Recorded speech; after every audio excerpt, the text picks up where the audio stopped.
ప్రభుత్వ విద్యా సంస్థలు విద్యార్థుల ఆత్మహత్యలకు నిలయముగా మారుతున్నాయని వాటిపై ప్రత్యేక దృష్టి సారించాలని పీడీఎస్యూ జిల్లా ప్రధాన కార్యదర్శి జన్నారపు రాజేశ్వర్ డిమాండ్ చేశారు. నిజామాబాద్ జిల్లా డిచ్పల్లి మండల కేంద్రంలోని ప్రభుత్వ ఇంటర్ కాలేజీలో విద్యార్థులతో సంతకాల స్వీకరణ పీడీఎస్యూ ఆధ్వర్యంలో చేపట్టడం జరిగింది. సందర్భంగా నాయకులు మాట్లాడుతూ రాష్ట్రంలో ప్రభుత్వ విద్యా సంస్థల్లో అనేక మంది విద్యార్థులు ఆత్మహత్యలకు పాల్పడుతున్నారని, గతంలో ప్రైవేటు విద్యా సంస్థల్లో ఇటువంటి ఘటనలు చూసాం కానీ ప్రస్తుతం ప్రభుత్వ సంస్థల్లో జరగడం చాలా బాధాకరమని, బాలికల వసతి గృహాలకు మహిళా వార్డెన్ కాకుండా పురుషులను నియమించడం ఏందని, రక్షిత మృతిపై సమగ్ర విచారణ చేపట్టి బాధ్యులను కఠినంగా శిక్షించాలని, రుద్రూర్ వ్యవసాయ పాలిటెక్నిక్ కళాశాలలో పనిచేసే వారిని భయభ్రాంతులకు గురి చేస్తున్న ప్రిన్సిపల్ను విధుల నుంచి తొలగించాలని, విద్యార్థి కుటుంబానికి ప్రభుత్వం 50 లక్షల ఎక్స్గ్రేషియా ప్రకటించాలని డిమాండ్ చేశారు. ప్రభుత్వ విద్యా సంస్థల్లో ఇటువంటి ఘటనలు జరగకుండా ప్రభుత్వం పటిష్టమైన చర్యలు చేపట్టాలని ఆయన కోరారు. ఈ కార్యక్రమంలో పీవైఎల్ జిల్లా సహాయ కార్యదర్శి సాయినాథ్, పీడీఎస్యూ నాయకులు ప్రిన్స్, రవీందర్, రాకేష్, నితిన్, సాయి, మౌనిక, సౌమ్య, లహరి, నిఖిత, నవ్య, బిందు, పండు మరియు విద్యార్థులు పాల్గొన్నారు.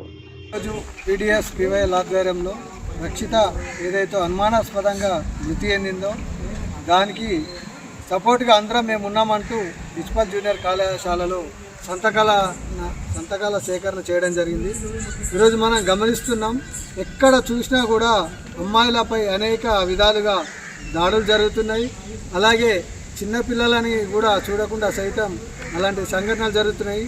మనం ఒక డాక్టర్ అయ్యుండి కూడా ఆమె పైన కూడా అత్యాచారం లాంటివి జరగడం, దానికి ఎటువంటి ఆనవాళ్ళు కూడా దొరకకపోవడం చాలా బాధాకరం. ఎందుకంటే ఈరోజు అమ్మాయి బయటకు వెళ్ళింది, తిరిగి రావాలంటే చాలా ఇబ్బంది పరిస్థితి ఏర్పడుతుంది.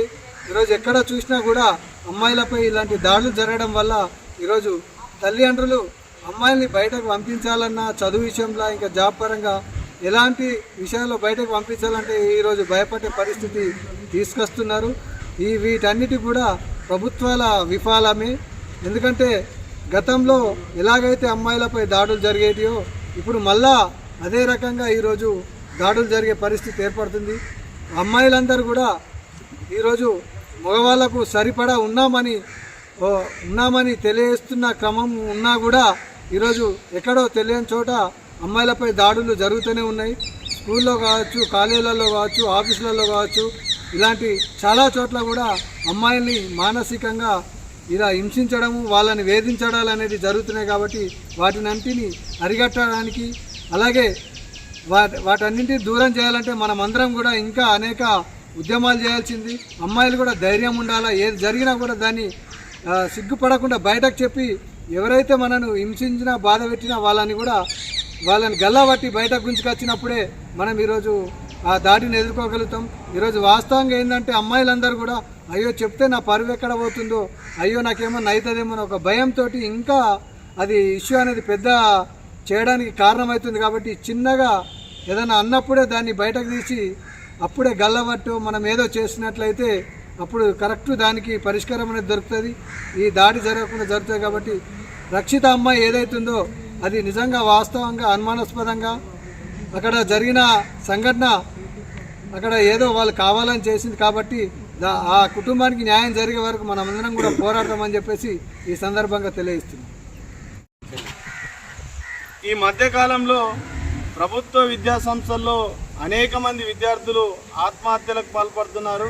గతంలో శ్రీ చైతన్య నారాయణ విద్యా సంస్థల్లోనే ఇటువంటి ఘటనలు చదువు ఒత్తిడితో జరిగాయి. కానీ ఈ మధ్యకాలంలో ఈరోజు గవర్నమెంట్ ఇన్స్టిట్యూషన్లో ఇవన్నీ జరగడం కూడా చాలా బాధాకరం.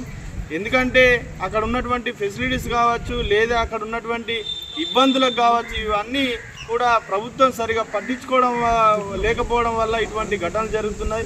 వీటిని అరికట్టడంలో ప్రభుత్వం వెంటనే విఫలమైంది. దీన్ని వెంటనే అరికట్టాలి. గర్ల్స్ హాస్టల్కు ఎప్పుడు కూడా మహిళల్ని వార్డెన్గా ఉంచాలని ప్రధానంగా డిమాండ్ చేస్తున్నాం. మొన్న శనివారం రోజు రక్షిత అమ్మాయి చనిపోతే కనీసం అక్కడ సీసీ ఫుటేజీలు కూడా అక్కడ టెక్నికల్ కారణం వల్ల డిలేట్ అయినాయి అని చెప్పేసి ఈరోజు కారణాలు చెప్తున్నటువంటి పరిస్థితి ఉన్నది. అక్కడ విద్యార్థుల దగ్గరికి వెళ్ళి ఏం విషయాలు జరిగినాయని తెలుసుకోవడానికి మేము వెళ్ళినా కానీ అక్కడ ఫస్ట్ ఇయర్ స్టూడెంట్స్ అందరినీ కూడా ఇంటికి పంపించినటువంటి పరిస్థితి ఉన్నది.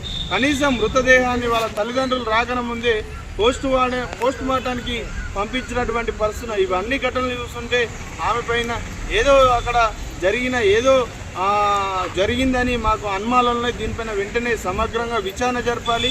విద్యార్థి కుటుంబానికి ప్రభుత్వం వెంటనే ఒక 50 లక్షల ఎక్స్గ్రేషియా వెంటనే ప్రకటించాలి. ఇటువంటి గవర్నమెంట్ ఇన్స్టిట్యూషన్లో జరగకుండా ఆ ప్రభుత్వం వెంటనే జాగ్రత్త పడాలని మేము పీడిఎస్గా అదేవిధంగా పీవైఎల్డి విద్యా సంఘాలుగా మేము ప్రధానంగా ఈ డిమాండ్ చేస్తున్నాం.